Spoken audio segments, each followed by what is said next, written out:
অহা 16 আগষ্টৰ পৰা আমি অসমৰ মহাবিদ্যালয়, উচ্চতৰ মাধ্যমিক বিদ্যালয় আৰু বিশ্ববিদ্যালয়সমূহত নিযুত মইনাৰ প্ৰপত্ৰ বিতৰণৰ কাম আৰম্ভ কৰিম। সকলো কলেজত এইবাৰ নামভৰ্তি কৰা ছাত্ৰীসকলে বিনামূলীয়া প্ৰপত্ৰ পাব।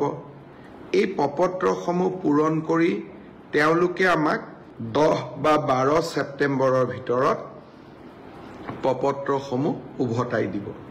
মোৰ মনত ইচ্ছা আছে যে নিযুত মইনা আঁচনিখনৰ প্ৰথম ধন আমি যাতে 1 অক্টোবৰত ৰাইজৰ ছোৱালীসকলৰ আমাৰ কন্যা সন্তানসকলৰ একাউণ্টলৈ আমি পঠাব পাৰোঁ।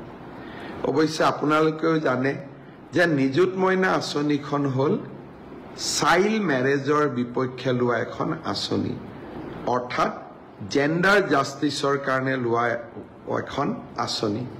সেইকাৰণে ডিগ্ৰী পৰ্যায়লৈকে যিসকল ছাত্ৰী কলেজত যায় কিন্তু তেওঁলোকৰ ইতিমধ্যে বিয়া হৈছে, তেওঁলোকে আঁচনিখনৰ সুযোগ নাপাব।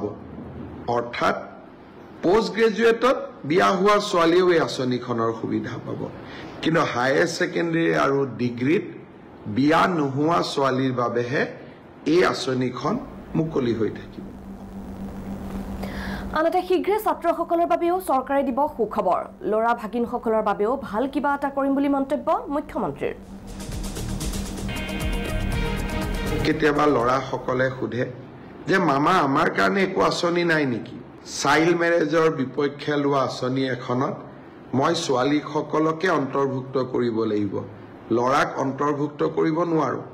কিন্তু ল'ৰাসকলৰ কাৰণেও মই কি কৰিব পাৰোঁ মই চিন্তা কৰি আছোঁ, আৰু সময়ত মই মোৰ ল'ৰা ভাগিনসকলকো মই ভাল খবৰ শুনোৱাম।